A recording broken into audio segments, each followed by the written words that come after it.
बाळासाहेबांनी उल्लेख केला, काही लोकांनी घड्याळाची टिकटिक बंद पडेल असं भाकीत केलं. करू द्या. ज्यांनी घड्याळाची टिकटिक बंद पडेल असं भाकीत केलं होतं त्यांना बंद पाडून मी लोकसभेत गेलो होतो, हे तुम्ही विसरला नाही. त्याच्यामुळे अशा माणसाने अशा पद्धतीची भाषा करावी ते त्यांना तर शोभणारी आहे. दादा जाऊन नेमके 8 दिवस झाले होते. 8-10 दिवसानंतर काम पडल्याच्या नंतर दादाचे जोडे उचलायचे आणि दादाच्या जाण्याच्या नंतर भान न ठेवता अशा पद्धतीचं वक्तव्य करायचं. हे अख्ख्या कोणाला जिल्ह्यात आवडलं नाही. पण घड्याळीची टिकटिक बंद करणारा आणखी या महाराष्ट्रात पैदा झाला नाही. नांदेडमध्ये तर नाहीच नाही. त्याच्यामुळे त्यांचं स्वप्न काय आहे?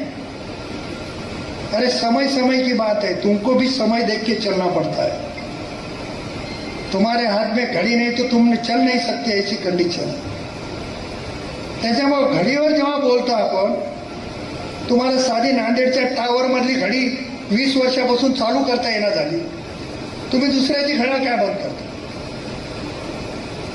त्याच्यामुळं अशा वक्तव्य करणाऱ्याला राष्ट्रवादी काँग्रेसच्या कार्यकर्त्यांनी फार किंमत द्यायची गरज नाही, फार त्याच्यावर चर्चाही करायची गरज नाही.